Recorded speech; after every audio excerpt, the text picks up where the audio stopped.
Good morning, everyone. Thanks for coming out. I see only the important people showed up today, which is great. Oh, there it is. Got it. Very direct for a mic. Thank you again for coming out. I just want to welcome you to our panel that is basically on screenwriting and, how one can break into the screenwriting world. And what we've done is brought together...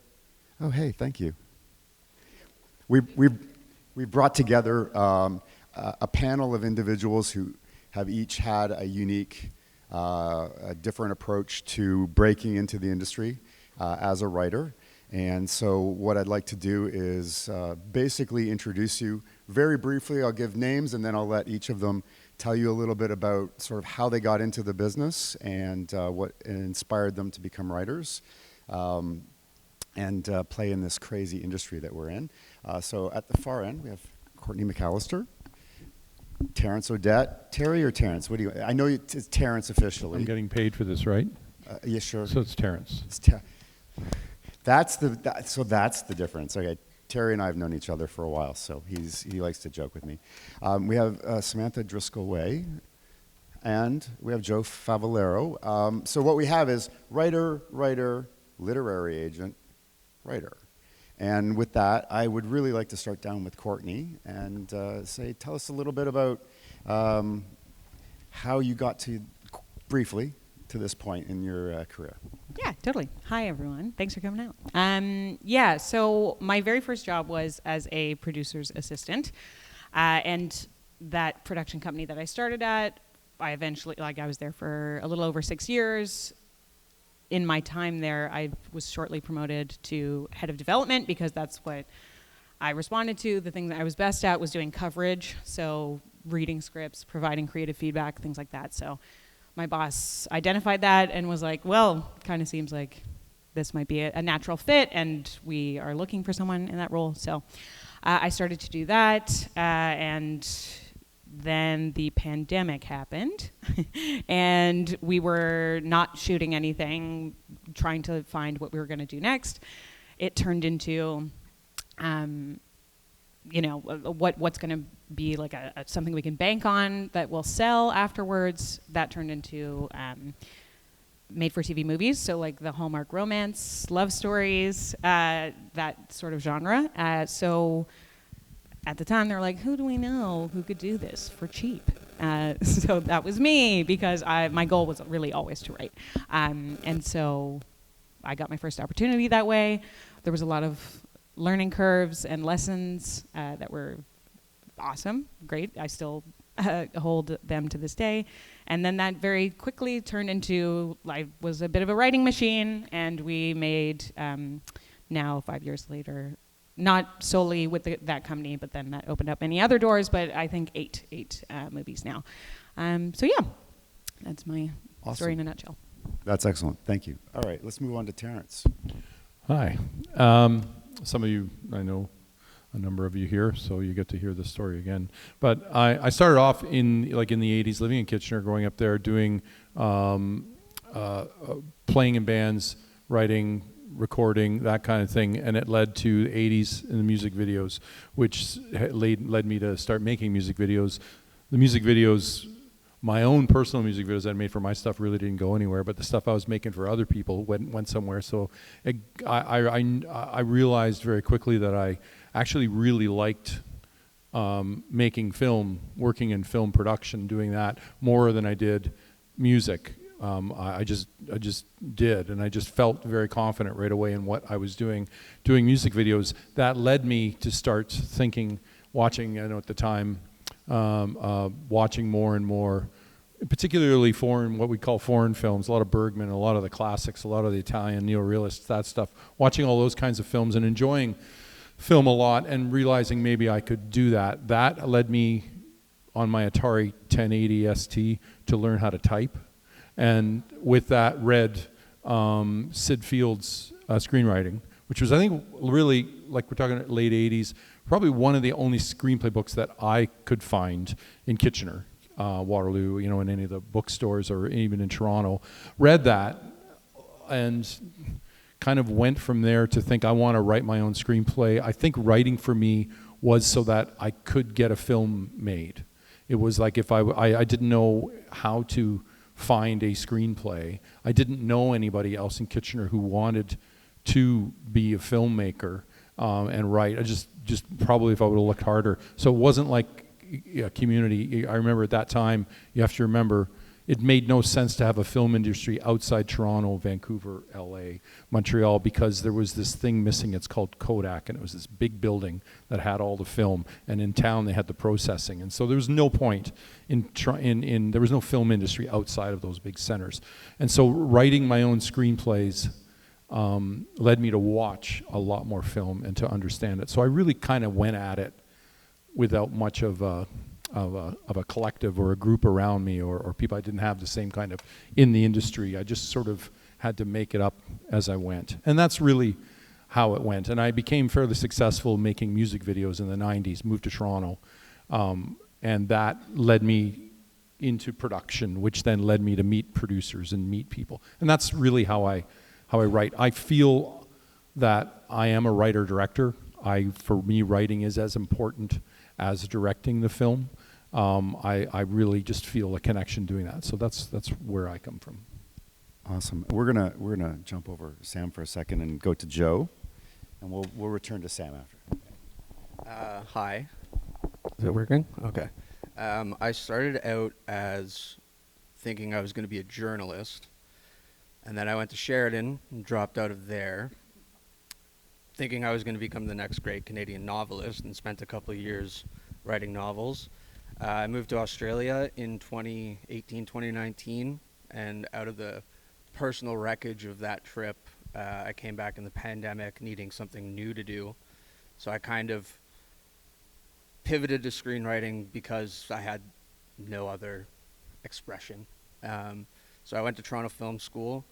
I spent 18 months there and kind of honing my craft, and then I kind of found a community on Twitter before it was a dumpster fire, and that's where I first optioned my first script by posting a log line and doing up posters for them and all that kind of stuff. And then it led to doing a couple contests and placing in them, and then getting on the radar of my current manager at Bellevue. So that's kind of how it all went. That's very cool. And just to let everybody know how I knew about Joe, because you're not out there promoting yourself on the local scene as much as some of the other people that I know in the industry.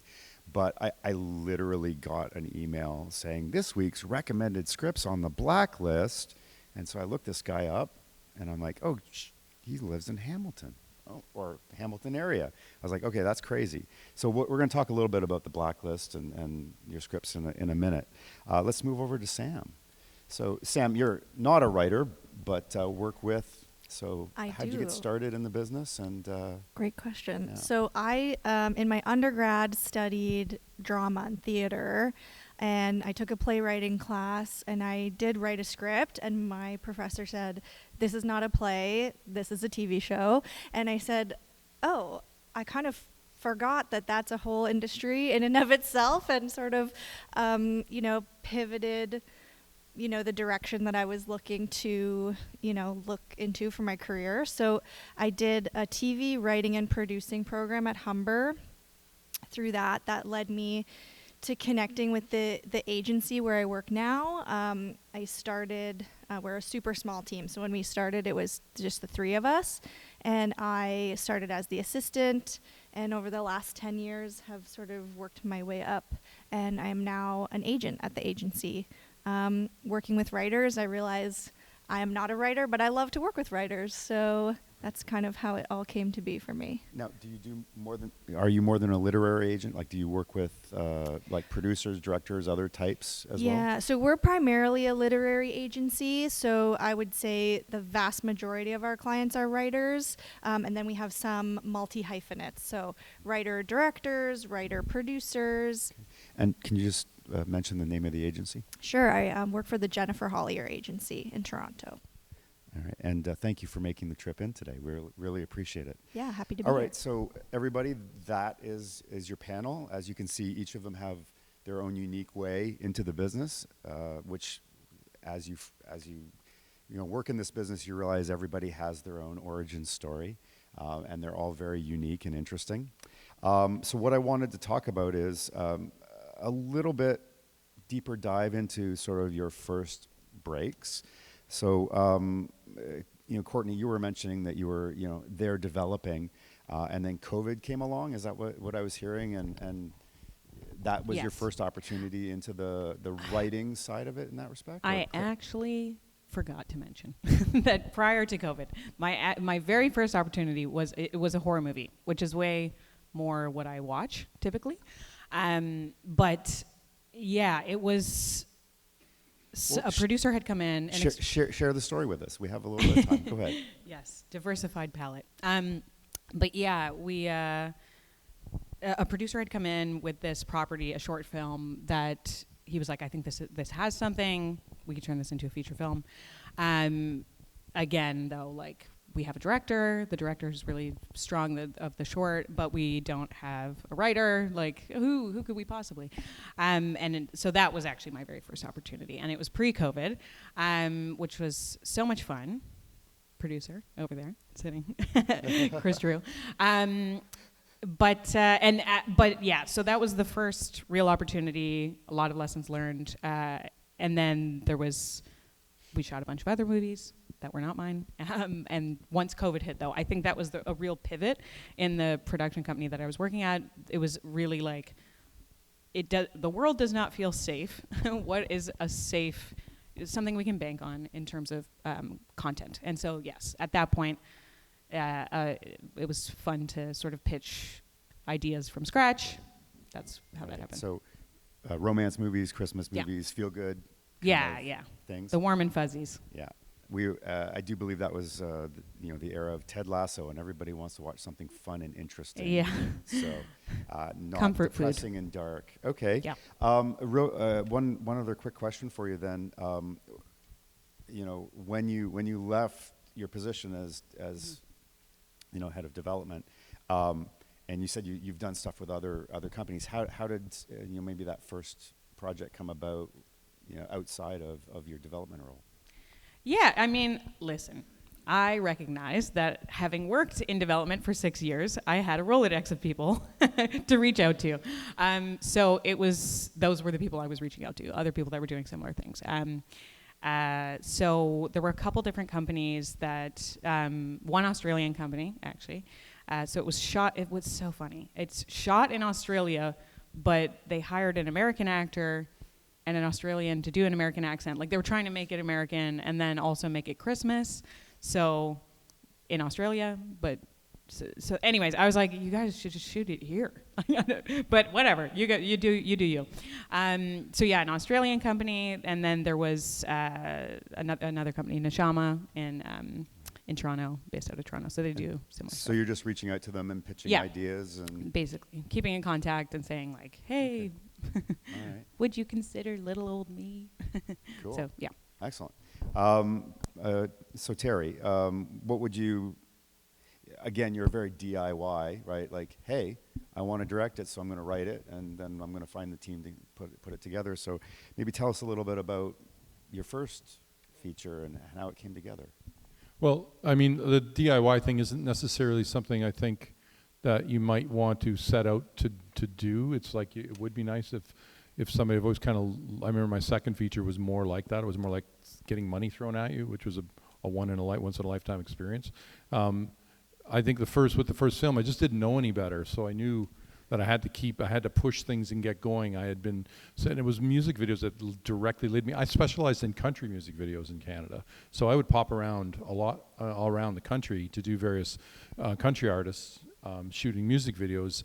And I had written a script called Heater, which ended up being my first feature. And I was somehow I didn't know, and there's a lot I didn't know, so I just kept doing things like contacting. I remember Maury Chaikin, if those of you around long enough, you know who Maury Chaikin, whale music, and great Canadian actor who's no longer with us. I wanted a big guy to play the role so I kind of went after him, and he turned it down. But then I went next guy on the list, Gary Farmer. So got in touch with Gary Farmer, and he said yes. And I went, I was like, oh great. So I have an actor. And then I tried to get it going. I didn't know how to get money or anything like that, but I was in Winnipeg shooting a music video for an artist, and the producer who was producing it had produced Guy Madden's Twilight of the Ice Nymphs. And I said, and we kind of got along, and I said, I got a script, I want to do it, and I got Gary Farmer. And he said, literally, if you shoot it in Winnipeg, because I had always thought I'd set it in Toronto, if you shoot it in Winnipeg, I'll produce it. Okay, let's do it. I contacted Gary, and Gary said, my people live in Manitoba. So we literally went from there, and it ended up being a $350,000 film, which at the time in 1999 was low budget, but we're also shooting on 35 millimeter. So you're taking $100,000 and flushing it down the toilet, when you shoot it. So it was just a really great opportunity. I know that it was you pushing yourself, but there's a lot of what I didn't know into that. I just kept trying to do it. And I was very fortunate with that film, because then it ended up not getting into Toronto, which was very disappointing living in Toronto, but it ended up getting into Sundance and doing well there and getting good reviews and that kind of thing. So it sort of launched me and allowed me, and that's when, I got a literary agent and all that kind of stuff all sort of happened after that. So there's a lot of luck, but luck comes with drive. So I think I just had a lot of drive, coupled with a lot of beautiful ignorance of not knowing any better to know that kind of cool. Moving over to Joe. So you haven't been doing this that long relative to some people that are sitting on the stage. I'm 30 plus years into this business, but I think you've done an amazing job in terms of getting representation, getting your scripts out there, getting things going. Tell us a little bit about, you mentioned an option early on via Twitter and finding your agent. Tell us a little bit about that. Yeah, so the first option came, I'm the opposite end of Courtney. I was writing very dark, bleak, depressing stuff during the pandemic because I just had to. I started making posters for all my screenplays just as a way to kind of represent them when I posted them online. So I posted the log line, and writer-director out of LA saw it, and he's like, I kind of like that, can I read it? And then he eventually optioned it, and it was supposed to go to Paramount, but then the whole thing that happened with them kind of killed that deal. So I kind of took a step back, and I just kept writing more dark, more bleak, because why not? And then I kind of, through the community that I met on Twitter, it was a lot of other writers, but a lot of producers, a lot of agents and managers and stuff like that. And then I kind of started submitting to more contests, like the big one was Script Pipeline, who have been amazing to me over the years. And I placed in one of them, and then it was also a kind of lining up of one of my friends who was signed by the manager I'm with now. He kind of sent my script to them, all that, and then in the meantime, the Blacklist also kind of pumped things up with another script of mine. So which was the first script that you optioned on Twitter? Called Harvest, and it's kind of a horror western. Takes place in Saskatchewan about a dejected singer-songwriter that goes back, and there's a whole evil entity thing. It's weird. Cool. And the one on the Blacklist I saw was Black Dog. Yeah, that's the Black Dog. Where are you at with that right now? That one we have out with a producer right now. I had originally had a different producer assigned to it, and I went through maybe 10, 15 new drafts of it when we brought a director on. So it was going well. Then some things kind of changed, and another producer reached out at the same time, so we kind of took it that way, and it's now, I'm just kind of waiting. There's a lot of waiting. Yeah. We're gonna have a little section on how do you keep momentum going in a second, because that's hard to do in this business, but we'll dive into it. So what I'm hearing so far here is that a lot of your opportunities come out of not just persistence, but also relationships. So let's talk about the agency side of things and how that role can be part of the relationships that you need to foster. Not every writer needs an agent, but every writer should have an agent, especially when it's time to negotiate a deal. But with that said, Sam, talk to us a little bit about your role and how you interface with your talent. Sure. It's been so interesting hearing everybody's perspectives, and I keep thinking, like, you know, having an agent on your team really expands your network, right? So what Courtney was saying about, I have this Rolodex of people from my development days. Your agent has a Rolodex of, they should have a Rolodex of every producer, everyone who's working at the broadcasters, the people who are making those decisions, the studios, the people who are sort of the end buyers. So that's a big part of the client-agent relationship is, you know, as an agent, I'll speak to a client like, who do you know? Who don't you know that you should know that I'll introduce you to? What are the kinds of stories you want to tell, like dark, horror? You know, I have in mind, okay, we don't want to take horror to this person. We do want to take horror to that person. And so you just have a little bit more intel in your corner, I would say. And then, yeah, speaking sort of to the relationship between a client and an agent. A big part of that is, you know, having trust, having communication, like, you know, you want to make sure that you're represented by someone who has your best interest in mind, and really believes in you as a writer and believes in your projects. So speaking for myself, like, I'm very mindful about that. When we're bringing new people onto the roster, it's like you want to have that full confidence behind them, because it doesn't really serve you to just have an agent who's not working for you. Like, you need someone who has the time and energy and knowledge and network to actually help take your career to that next level. Okay, that's amazing. Let me step it back a little bit and Sure. say, I'm sure, I want to ask, first of all, other than Joe, anybody else currently represented by a literary agent as a writer? See? No. Wonderful. All right, we will talk afterwards. First of all, what are you looking for when you're looking at writers and looking at what? Because obviously, you don't want to take on everybody that comes in the door. That's great, because you want to keep a roster that you can manage. Mm-hmm. But I'm sure that you get a lot of great projects. And how do you, you know, we all get a lot of not so good projects too. But how do you, when you are looking at a writer, like, what is it? Is it something about the script that sparks you? Is it dialogue with them? Talk a little bit about that. Yeah, so I would say it always is going to come down to the writing first. Just needs to be like that killer sample where it's undeniably good. We want to see, you know, maybe a perspective we haven't heard before, something about your voice that feels different and unique and fresh, and like, you know, a typical question that gets asked in this industry is like, why now? Why you? And so we're asking similar questions, like, why are you the one who has to tell this story? I would say that, yeah, having a killer sample is important.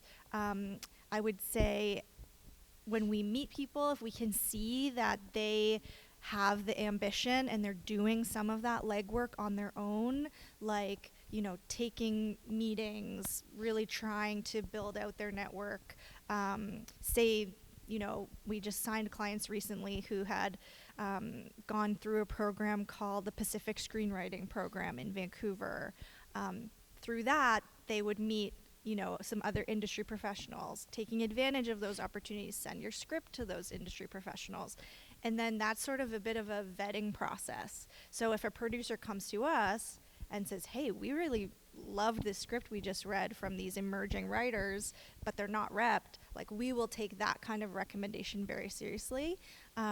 Similarly, if you've had a short film or a feature gone to a film festival, or if you're winning competitions or, you know, getting named by the blacklist, like, those are all credentials that you can sort of add, you know, feathers in your cap, so that when you approach an agent, it's just a little bit more appealing. So like you said, it's people already giving a thumbs up to that work, which gives it credibility in your eyes. Totally. And also gives you ammunition when you're pitching those writers to Yes, producers as well. absolutely. Anything that we can sort of have in our pocket to really promote a client, or try to really, hype them up, that's always good ammo for us to have. So we've talked a little bit about, obviously, everybody's Genesis stories and how everybody's kind of come at it from a different angle. We've talked a little bit about how relationships are important there and where the agent fits. Let's assume everybody's got stuff made or written. From the agency side, let's ask this question first, and then I'll roll out to the writers on this. You have somebody comes to you and says, hey, I want to be a comedy writer, but they don't have any comedy scripts. I assume you're saying you should write some comedy. What are you looking for in a sample of writing material? And obviously, I assume that depends on what they're looking for as well, but talk a little bit about that if you could, Sam. For sure.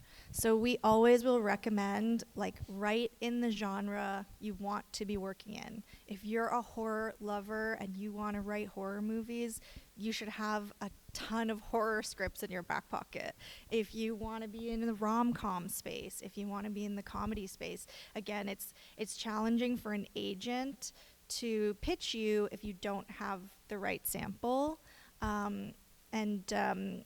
Jumping off something that Terry said, luck is sort of being in the right place at the right time with the right material. It's like the opportunity presents itself and you're ready to take it on. So having the right sample is definitely huge in terms of genre, or a lot of what we do at our agency is television as well. So people that want to be working in 1 hour procedurals, okay, you should have a 1 hour procedural sample in your pocket.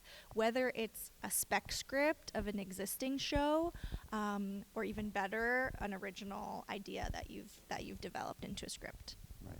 So I assume the spec script of an existing show is more to get into a writer's room, whereas if it's something original, that could also be, hey, let's get this project off the ground. Totally. Originals can be used as, a pitching tool to get you a job in a writer's room, but then they can also be pitched and sold or optioned to producers. So that's sort of the two-pronged best approach. I'm going to throw it to Terry briefly on this one and say, how do you pick the things that you're going to write next? Again, you're more DIY and writing things that you're probably wanting to direct, obviously. So that might be a little different than if you're trying to just write and sell. But talk about it. Well, I've done both. I mean, when I did have an agent, I had a great agent, and right away after Heater, I did a couple jobs where I was hired to adapt, and work on projects. The projects, anything I've been hired to do has never seemed to have gotten made, but that's part of it. Writers write all the time with stuff that they have in their closet that may never get made.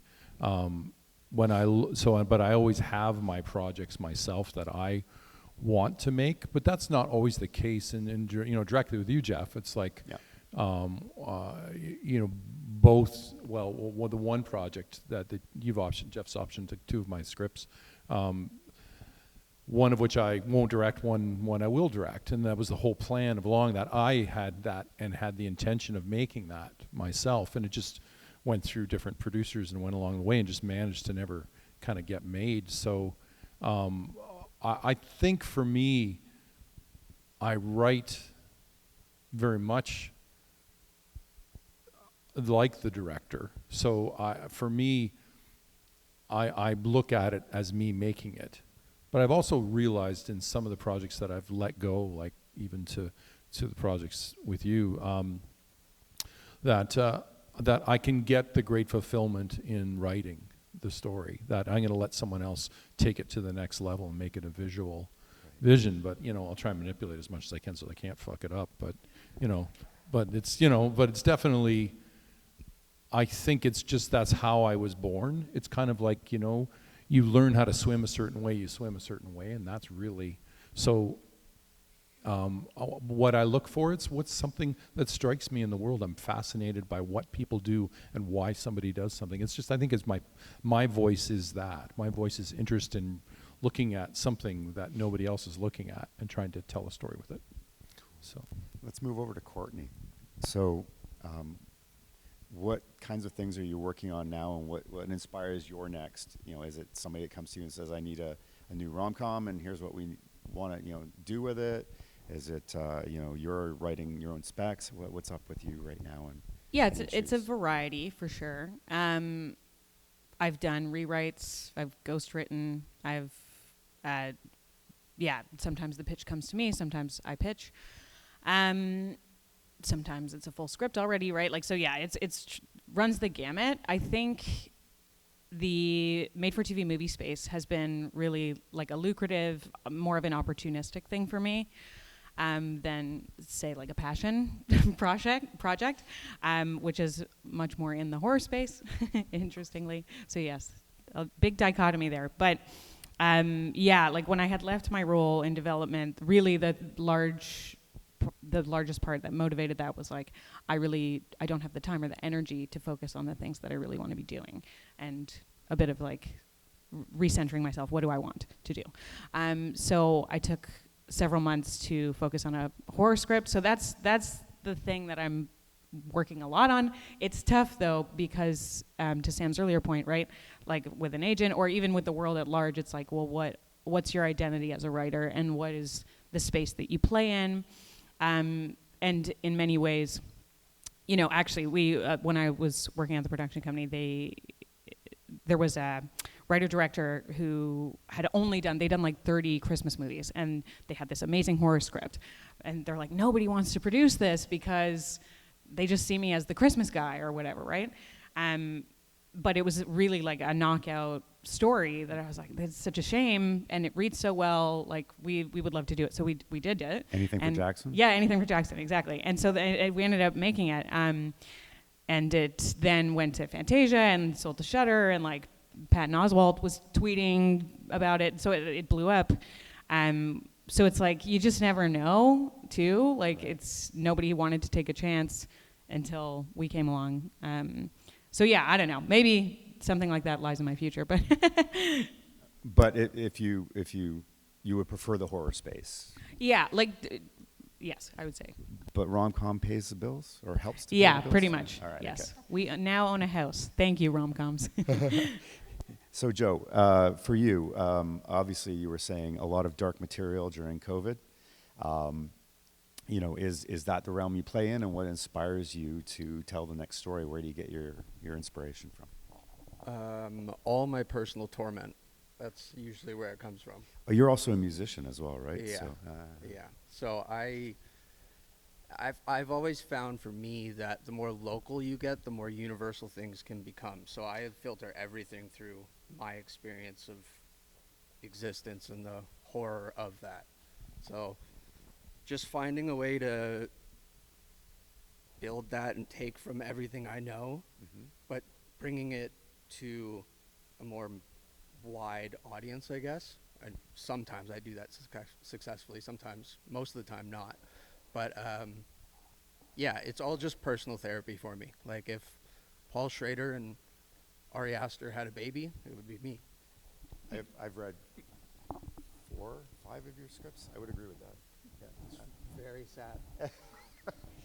But I highly recommend if you're into dark, and any producers out there looking for dark scripts, there's some really good ones over here on Joe's. I was going to say on your Coverfly page, but that's gone now too. So, from a standpoint of sort of how do you're into your career now. You've each had your own way in.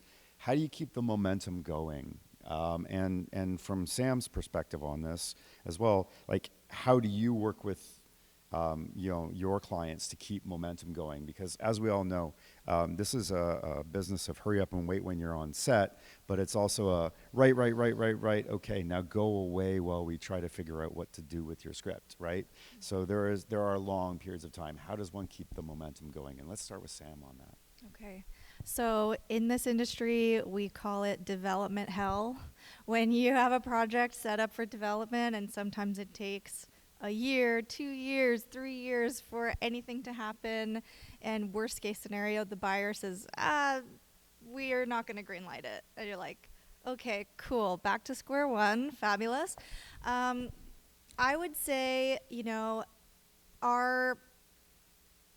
our advice to clients is always be generating new ideas, new material. Like, you can't just really bank on one project, right? It's great to have a passion project, but if you are like, this is my baby and I've been redeveloping it and repitching it for 5 years and nothing's happening, like, that is not the path to success, I would say.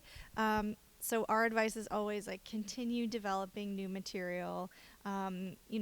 We have clients that also sort of write in different genres, and for us it's like, as long as you have the material to back it up, like, we can do that. I have a client who has worked a lot in the kids and animation space, and in the last year said, you know what, I really want to write a like live action drama pilot. I was like, great, write it. And then I'm able to take that out, introduce that person to like a whole new set of producers and people that don't work in the kids animation space, which is the network she already had. So I would say that's something too, like, try something different, see what like is sparking joy for you or what's feeling therapeutic for you.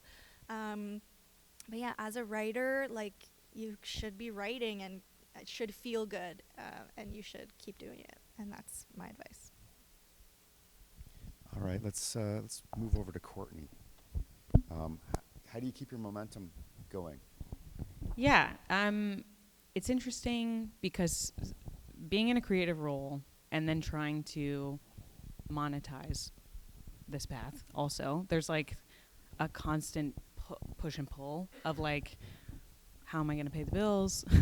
But then also, how do I do something that I like doing? So yeah, as far as keeping the momentum up, I would say like sometimes if you're in a rut, say, or like you're not generating stuff that you're feeling great about or whatever, talking, like meeting with other creative people, consuming creative content that inspires you, is sometimes a bit of a reset, I would say. It's not necessarily keeping the industry momentum, because a lot of it is unfortunately out of your control too. And like industry-wide, a couple years ago when the strikes were happening, it was like, well, everything is just dead right now. Like, no one's doing anything. We're just hoping and praying for things to return to normal, writers to be compensated accordingly. So yeah, like anything that is within your control, I would say try to do. So like networking is a huge part of that. Going out to these types of events is always helpful. Hopefully you get some kind of a takeaway from it, right? Even if it's one little nugget or you meet one person, that's something that you can take with you moving forward and expanding your own network. So I would say just like staying in the conversation, meeting people, making stuff. If you have the content, make as much as you can. During the pandemic, we, some friends and I decided to make a short film that was like a completely different oddball comedy type thing. So just trying to keep the creative muscle flexed as much as possible. That's, I kind of do the same thing, except, I get together with creative friends once a month and we drink. And that gets me through the next 4 weeks, and then I have to redo it again. So I will say, we had a baby 14 months ago, so a lot of this is like great advice maybe, but I have not personally taken part in a while. It's on hold, right? Yeah. Where? Oh. I was just looking for, where is the youngin' around? But okay, walk out? Lunch, okay, perfect. Okay, and then moving over to Terry, I just, again, bike for me is kind of an example of what you've done in between the writing, and it's still a writing project, but again, you're like, okay, let's go make something for no money, but let's do it because we love the story. So what kinds of things do you do to keep the momentum going? And I'm in a really fortunate. I've been doing this a lot longer probably than everybody here, I'm in a very fortunate position where I just am married to an incredibly supportive person who allows me to do this. I've had times when I've made money and lots of times when I haven't made money. I'm a good cook and I was a good father and, you know, all kind of that thing. So I know how to keep a marriage together, so that works. But it's also the momentum of writing. I just write. I love to do it. I love it, but I also look at it and thinking about writing and why I maybe, there's been a few examples in my life where I've shown myself not to be fit right in with certain genres or certain areas within the writing. I think writing is also not writing. So writing is, as any writer would say, it's taking a walk with it. It's not writing. It's thinking about what you might do. It's looking at and visualizing what you've done already and go, is that working? Why isn't that working? And then going about it. That's just as important. That's so sitting down and writing. I remember that story, where the writers from Casablanca wrote I guess two brothers, or they wrote, and then that guy at Warner Brothers, whatever, came up to him and said, he realized they were playing tennis during the day a lot, and he went up to him and said, you guys, you're not in your office writing. Like, you should be in your office writing. And so they went, okay. So they stopped playing tennis and they went writing, and then they handed in a script, and the Warner brother, hated it. And he said, well, you should like it. We wrote it between 9 and 5 every day. That's not writing. Writing is you write when you write, but I love it. So that's why I do it. I'm very motivated to tell stories. I'm always thinking of stories. That's just what I do. So for me, motivation's not that hard until things get really bad, where you have a lot of stuff that's not working. Right. COVID was really difficult. So for me, I'm older, it can happen. So but I also believe that you have to figure out how to believe in yourself, and you have to do that, because no one else, I always tell myself, nobody asked me to be a filmmaker. Nobody ever said, hey, would you please be a writer? Would you please make a film? No one said that to me, and no one wants you to be. It's not that. That's not how it works. You have to be driven to it. And if you're not driven to it, as Tom Wilson said on CBC a few years ago when he was asked about songwriting, if you don't have to get up in the morning and write a song, don't, because it just doesn't work. So motivation's that for me. And over to Joe. So what keeps you going? What keeps the momentum going for you? Or what drives you to write? Yeah, I agree with Terry that writers write. So, I got sober a couple of years ago, and that's kind of the motivation to keep writing. It's a routine now. And I'm not just writing screenplays. Like, if I get stuck on a script, I'll just turn and write a short story, or I'll grab a guitar and write a song, or I'll go out and take photographs. Keeping yourself creatively inspired and keep creating. Always doing something creative. I have to. It's just a compulsion now. And I guess my addiction from drinking turned over to creativity. Much healthier, I would assume. Big time. Sometimes. Yeah. Okay. Less expensive too, isn't it? I don't know about that. Contests are quite expensive. That is true. There's no doubt about that. Okay, we're getting close to question period, but one last quick sort of, one answer, round of, if there was one bit of advice that you wanted to impart today as somebody, who's writing and working in this business to those out in the audience, what would that be? And I'll start here with Joe, and we'll just spin our way right down the line. Chop wood, carry water.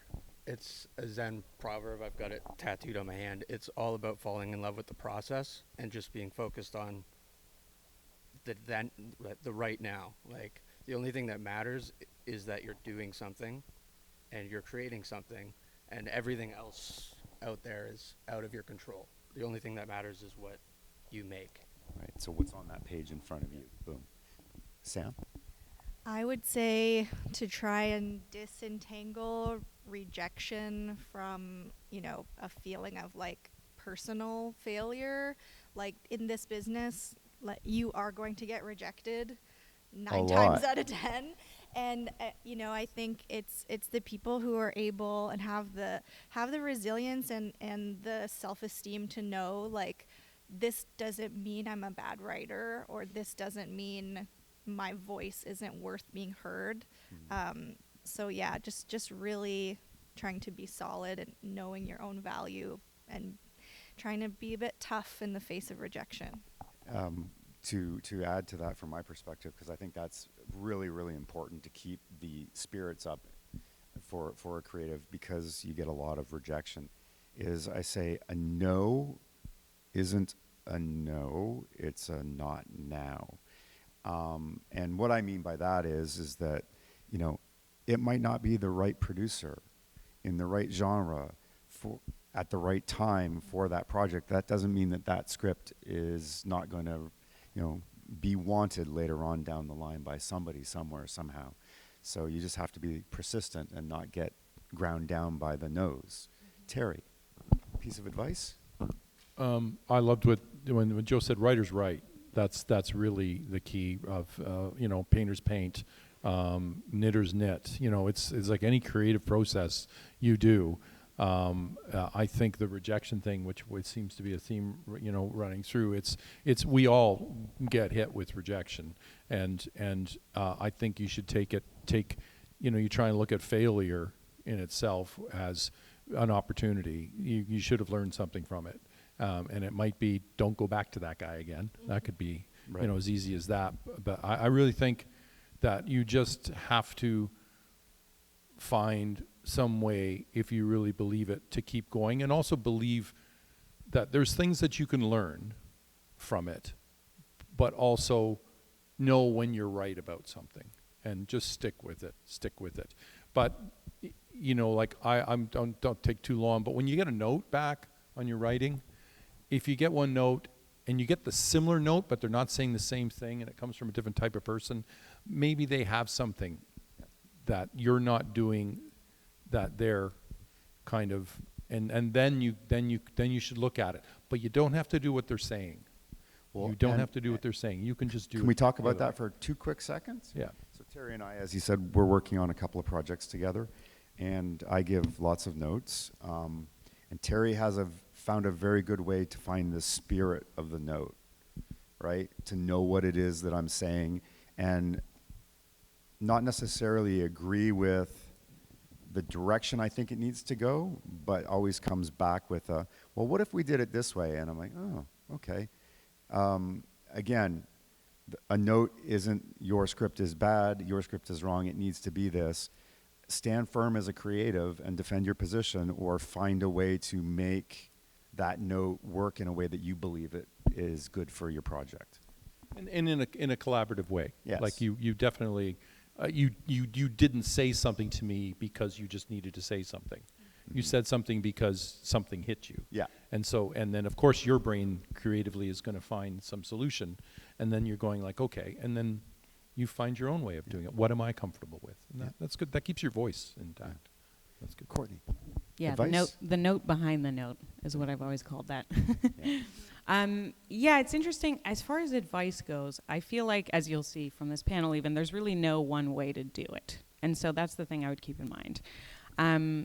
A lot of people will say, this really worked for me, or do this, or don't do that, or whatever. There's a laundry list of things not to do that I've read about, or like, you know, oh, screenplay length can't be over 100 pages, for example, or whatever. But then for every time someone says that, there's an example of when it's worked beautifully. So it's like there's a lot of rules that people might try and pass on. It's good food for thought, but just keep in mind also, like, rules are meant to be broken in a sense. So there's no one direct only path. That's all. It's interesting. You just made me think about, you know, I go to a lot of markets and pitch projects to broadcasters and distributors, and you hear things like, CBC says, no period pieces right now, no period pieces. And then the next 3 things they release that are big for them are period piece dramas, right? Anne of Green Gables. Yeah. So the Everywhere. reality of it is nobody really knows what they want out there until they see it. So just keep putting it in front of people. And eventually somebody's going to get excited and inspired by your writing and want to work with you on it. Just keep at it. Persistence is the name of the game, no matter what you do in this business. And with that, I'd like to just throw it out to questions and answers from the floor before we wrap it up. Where is Nathan around? Is he here? Am I able to have a couple of extra minutes? I will do, but I'm just saying, we go a little bit longer because we didn't start exactly on time? All right, so just raise your hand if you have a question, and the mic's going to make its way out to you.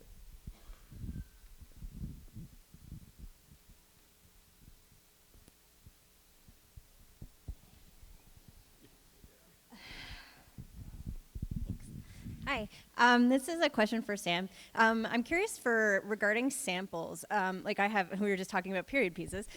So I have like a Vietnam War era thing that is like a pretty tough sell, but it's done really well in competitions and stuff. So is that a sample, because it kind of proves that I can do stuff, and I know so much of the market is like, or like the work for screenwriters is adaptations and stuff like that. So is that something that you can use as like a sample, or is it like come to me when you have something sellable?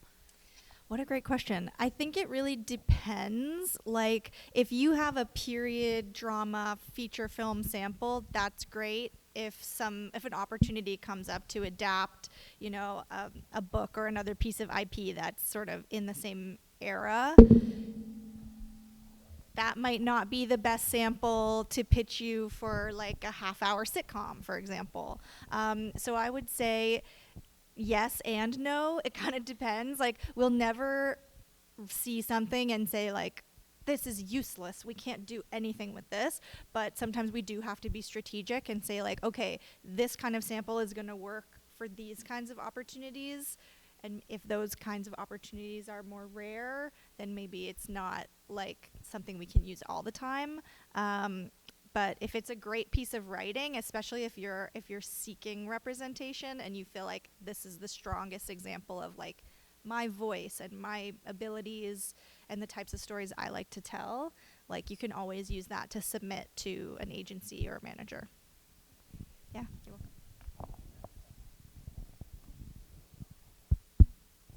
Hi. This question's for Joe. I was very interested to hear that you were looking at websites, or your first go at submitting your ideas is through a website or multiple websites, or? Yeah, there was a couple. Coverfly doesn't exist anymore. They shut down, but it was kind of like an aggregator for screenplay contests and stuff like that, where you could put your loglines up, submit your scripts and whatnot. The other one's the Blacklist, which is similar, but it's, I guess, a bit more prestigious. A lot of people look at that one. How would you get your I thought that people select your script to get on the Blacklist. Is that, or you?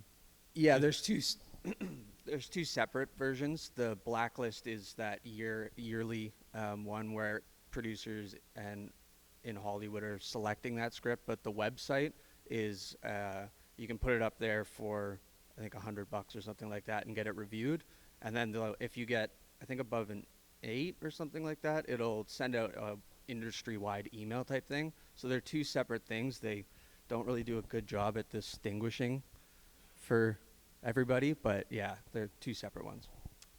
Okay, so you submitted a logline and a script on the Blacklist, or is it just the logline? Yeah, it's logline and script, and then you basically pay for one of their readers to review it, and if you get a decent score, then it'll trigger, I think, an extra read type thing. But it's kind of, you can also just put it up there for free, because sometimes producers will just look through the database and just find a script and be like, oh, I want to read that based on the logline. So you don't have to pay for it. It helps a little bit, but you can, it's just another way of getting your stuff out there. Yeah. Okay. Sounds like it was successful. I'm the more darker, more negative one with these. Everybody's aware, if you're a writer, you're aware of Final Draft, the screenplay, the oldest screenplay. I still use Final Draft. Final Draft has the big contest every year. Name me one film that won the contest that got made that you've heard of, and it's the biggest one. So you take your risk. You get 4 balls. You get to throw it at the doll, and if you hit it, you win it. Yeah, I would also, like, when you're looking at the contest, I would reach out to previous winners, previous placers, whatever, because everybody wants to talk about their writing and stuff like that. So I mean, if they can give you a little bit of insight of like how this contest helped you, or helped them, or like what doors, or if it was like the, I don't know, the Puss Lynch Film Festival, it probably won't, like, They move have great anything? writers emerge Pretty out of that prestigious. festival. Yeah. Sorry, just to add to that, as far as like a good community, I think for me, starting point to just even read through threads is the screenwriting subreddit. So just a place that I find myself wandering, reading people's stories. There's like story feedback, all kinds of different things. People that have been optioned, ask me anything, stuff like that, that are just super helpful to take a look at.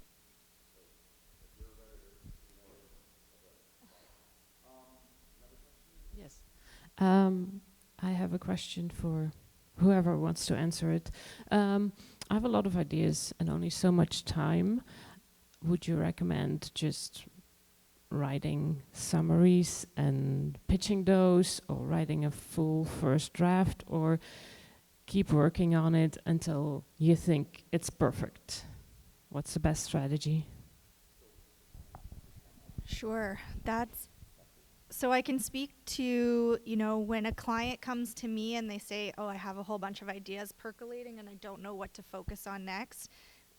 That's a fun conversation for us to have, because then we can kind of say, okay, we already know of something in development that's like that idea, so maybe that's not the best use of your energy. This sounds really cool. So I think getting feedback from others, what's resonating and what's not. If you have industry professional network, that's even better. But even if it's just, a writer's group or a group of creative friends, but I would say if you're an emerging writer, there's no rule that says you can't go into a pitch just with a log line or with a short verbal pitch. But especially if you are sort of newer on the scene, having a script that shows you can execute is totally invaluable, because anybody can come up with an idea, but not everybody can execute on that idea.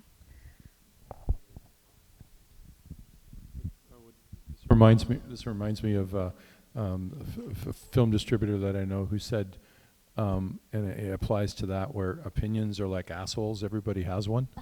So it's kind of like ideas are like that too. It's like there's a lot of ideas, but the problem that you have with an idea is you could pitch that idea, that log line, and then you could get a strike. Somebody could call you and ask you, and what do? You have to tell them you haven't finished it. So I think you need to finish things, even if they're lousy. There's some people here who've taken a class that I teach. It's like you're not a writer till you finish writing, till you write the end. I'll defend that. It's like you have to finish, even if it's crap. You get my congratulations. I'll shake your hand for finishing it, because it's really hard to finish. Absolutely, you just have to finish. And I think writing out a treatment, put it away. A treatment, whatever you consider a treatment, an outline, a treatment outline's usually 20 pages or something like that, and a treatment's usually 5 pages or 3 pages is what at least it used to be. That's what I just finish, and do as much as you can on it and put it away. And if it's just one of those ideas that you have that you can't finish, then don't consider that one until somebody says, I'm looking for something that takes place on Mars. And you go, poof, and you whip that out, because that could be your motivation to finishing that. Yeah. Hi guys. At the risk of this being an unpopular question, I'd like to preface it that way. I'd be remiss to not ask it. I'm curious what your perspective is in the current technological boom that we're experiencing on AI writing tools, and if you think of them as tools, or what your perspective is with that. Ugh. You're going to admit that? Are we supposed to admit this in public? Yeah. Always. I use Quillbot to correct if I'm going for a synopsis, but it's kind of like asking somebody who's just better at grammar. Like using an autocorrect. Yeah, I mean, AI, we've been using AI for a long time. Spell checks AI. So I think coming up with an idea through AI, I personally think that's kind of like being a scab on a union thing. I think it's dirty. I think, what's the point? Are you just trying to rip me off? Are you just trying to make money? That's a producer's job. That's going to be a company. They're going to do that. That's The Player. That's Robert Altman's movie, The Player. That's what it's all about. It's that. So I'm not worried about it, because I think humans like to talk to humans, and they like to see humans. Theater is going to outdo film, I think.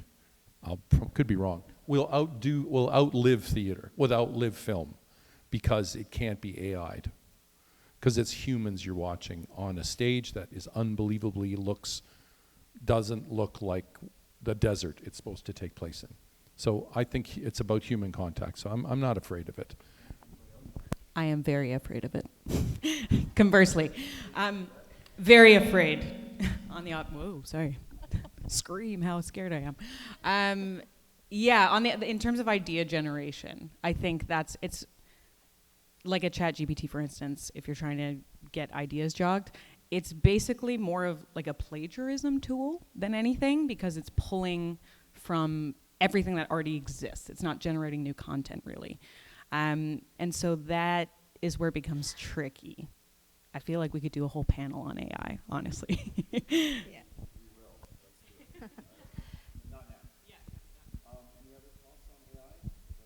I'm going to add, but it's from sort of a legal contract perspective. So if you have something creative to say, feel free. Oh, great. So I can say basically all producers now are putting language in your writing contract that says, I will not use generative AI.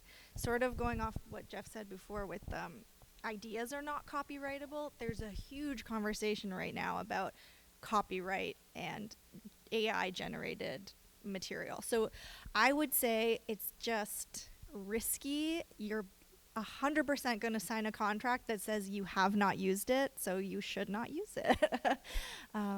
That's my perspective.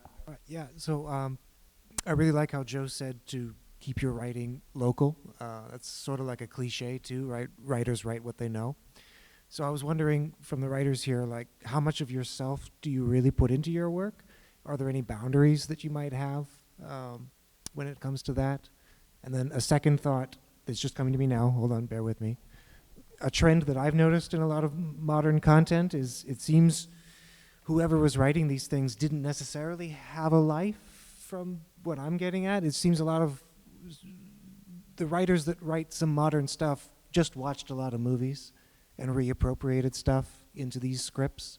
So they just feel rehashed, like episodes of newer shows or whatever. I feel like I've seen this before. I feel like this is just a retelling of something that was better 30 years ago.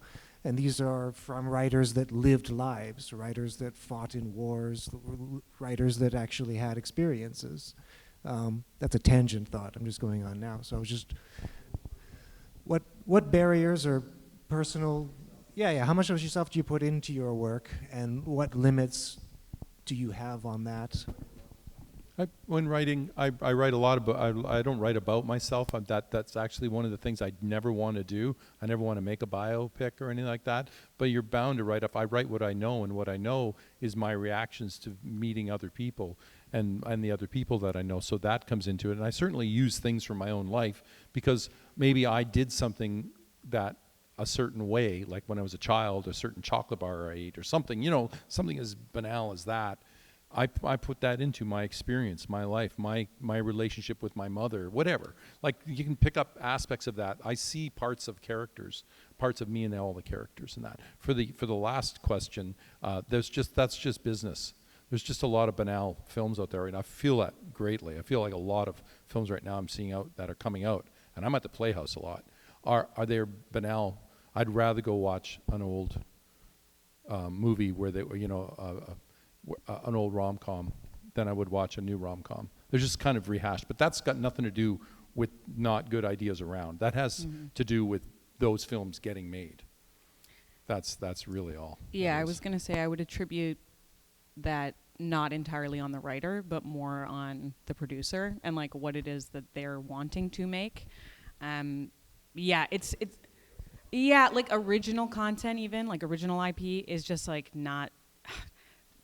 Producers will hide behind like, oh, it's not selling, or like last year for box office, I know that a lot of original stories, even with big names, something like Free Guy as an example, with the Ryan Gosling, Emily Blunt movie, the rom-com, bombed, and people it's a shame to see that, because as myself personally, I want to see original stories. I want to see new stuff. But yeah, it's like also same with like existing franchises and stuff, like the 17 millionth superhero movie. Like, is there anything new here that's interesting? I don't know. There was a film that came out that won Cannes Film Festival awards in 2000, Salome's Story, I think it's called, Salome's Story. And it, it won all kinds of awards and everything like that, but when it played in town, nobody came to it. And that has to do with an industry, not the film. So there's a lot of really great films out there. You just have to look for them. And as for your writing, you just have to write the good one. Don't if that's what you're into. That's what I'm into. But it's just an industry getting away with it. Ladies and gentlemen, I just want to dive in here. Thank you very much for your patience. We're a little bit over time. I wanted to thank everybody up on stage for coming out and sharing their thoughts with everybody. So thank you so much. Really appreciate it. Thank you, Jeff. I'm gonna remind the group up here, if we can get a group shot out in front of the photo wall out there afterwards, that would be absolutely awesome. Are you gonna be out there? All right, perfect, excellent. And on that note, they will be around out there for a couple minutes while we're taking a picture. So if a question didn't get asked, maybe they'll take a moment to talk about it with you. I want to thank everybody, and I also want to remind everybody in the room. You may not know this, so maybe it's just fresh news, but if you've heard already, keep in mind, November 9th, it's a Sunday night. We're going to have a networking night hosted by the Hamilton Film Board, which I'm a member, but also co-hosted by the Hamilton Film Festival and the Film Office. It'll be at Sean and Ed's Brewing in Dundas between 7 and 10 on the 9th of November. It's a Sunday. So put that in your calendar and check out the hamiltonfilmboard.com website for updates on more details as we move forward with it. Anyways, thank you very much again. Thank you very much, everybody.